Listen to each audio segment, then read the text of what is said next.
कथन यह है कि जब आप किसी व्यक्ति की नियुक्ति करते हैं तो आप उसमें 3 गुणों की खोज करते हैं। पहले तो वो 3 देखें क्या क्या है। सबसे पहला है इंटेग्रिटी। इंटेग्रिटी का सामान्य मतलब है ईमानदारी, सत्यनिष्ठा, यानी वो व्यक्ति झूठा नहीं है, मक्कार नहीं है, मन का अच्छा है, ईमानदार व्यक्ति है। तो इंटेग्रिटी को हम सरल भाषा में ईमानदारी कह सकते हैं। आपने भी ऐसे व्यक्तियों को देखा होगा जो इस भाव में रहते हैं कि हम मर जाएंगे पर बेईमानी नहीं करेंगे। तो जो उस तरह का व्यक्ति हो, आप कहेंगे कि ही और she is a person of integrity. दूसरा वो कह रहे हैं इंटेलिजेंस,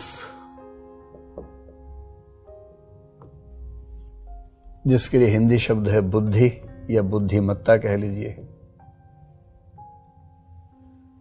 इंटेलिजेंस का मतलब है कि किसी खास कंडीशन में अपने लॉजिक को अप्लाई करके, रीजनिंग को अप्लाई करके बहुत अच्छे डिसीजन लेने की क्षमता, जिसमें समय भी कम लगे और एक्यूरेसी भी ज्यादा हो।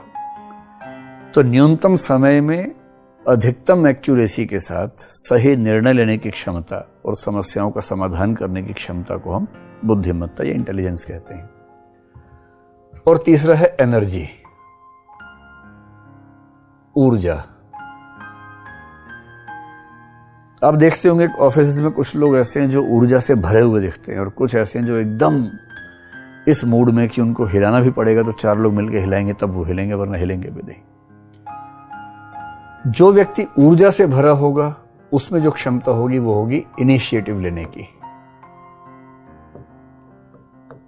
वो शांत नहीं बैठेगा, हमेशा कुछ नया, मैं ये कर देता हूं, मैं वो कर देता हूं, अब ये नया करने की जरूरत है, ऐसा करने से ये हो जाएगा, करके देखते हैं, प्रयोग तो करें, इनोवेशन तो करें। वो ऐसी भाषा में बात करेगा। बुद्धिमत्ता का मतलब है कि ये व्यक्ति अच्छी अच्छी पॉलिसीज बनाएगा, अच्छे डिसीजन लेगा, पॉलिसी मेकिंग, डिसीजन मेकिंग, इन सब में शानदार होगा। और ईमानदारी का मतलब है कि इस व्यक्ति की निष्ठा पर आपके मन में सवाल नहीं आएगा, यानी आप इसके भरोसे बड़ी से बड़ी संपत्ति, बड़े से बड़े अधिकार छोड़ सकते हैं। आपको यह भरोसा है कि यह व्यक्ति मिसयूज नहीं करेगा, यह व्यक्ति वही करेगा जो करना चाहिए। अब वॉरेन बफेट साहब कह रहे हैं कि अगर पहला गुण नहीं है तो बाकी दोनों गुण आपको मार डालेंगे। इसका मतलब क्या हुआ? तो एक व्यक्ति जिसके पास इंटेग्रिटी नहीं है किंतु इंटेलिजेंस है और एनर्जी है, हमें एक ऐसे व्यक्ति की कल्पना करनी है। इंटेलिजेंस है, इसका मतलब तरह तरह के रास्ते खोज लेगा। ऊर्जा है, इसका मतलब आगे बढ़ चढ़ के काम करेगा। लेकिन इसमें ईमानदारी की कमी है और इसका मतलब यह हुआ इसकी इंटेलिजेंस और इसकी एनर्जी संगठन के हित में ना जाकर के इसके पर्सनल इंटरेस्ट में जाएगी, और पर्सनल इंटरेस्ट में इस हद तक जाएगी कि ये अपने ऑर्गेनाइजेशन के इंटरेस्ट को न केवल खत्म कर देगा बल्कि उसे खारिज भी कर सकता है, अपने संगठन को खत्म करने तक की हद तक जा सकता है।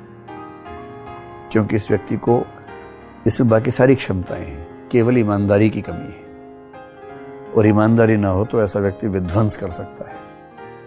इससे एग्जाम्पल कौन हो सकता है?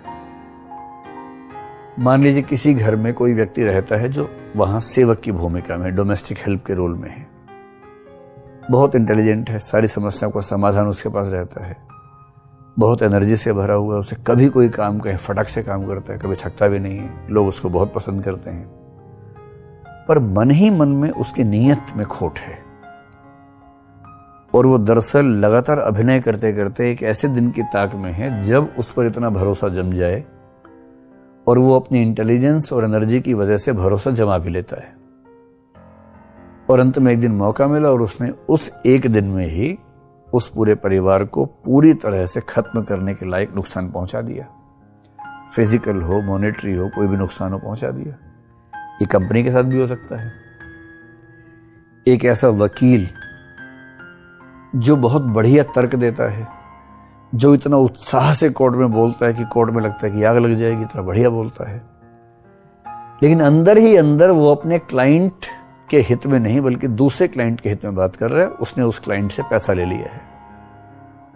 और वो अंदर ही अंदर अपने क्लाइंट को खा गया। उसने अपने क्लाइंट से साइन ऐसे कागजों पर करवा लिए जिसके बाद उसका केस बेहद कमजोर हो गया, और इसका मतलब वो तो उसे खत्म कर देगा।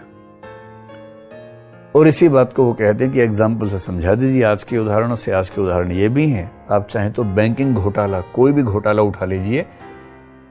घोटाला करने के लिए बहुत दिमाग चाहिए, इसलिए इंटेलिजेंट लोग ही घोटाला करते हैं बड़े पैमाने का। छोटे मोटे तो सब लोग अपने घर में करते रहते हैं, आसपास कर लेते हैं। बड़ा घोटाला, जैसे तेलगी वाला घोटाला, जैसे बैंकों वाला घोटाला, ये वही कर सकता है जिसकी फाइनेंस को लेकर, बैंकिंग को लेकर, इंटरनेट को लेकर, तकनीक को लेकर बहुत गहरी पकड़ हो, इतना इंटेलिजेंट व्यक्ति हो, तरह तरह के रास्ते सोचता हो, एनर्जी से भरपूर हो, लेकिन उसके पास निष्ठा ना हो।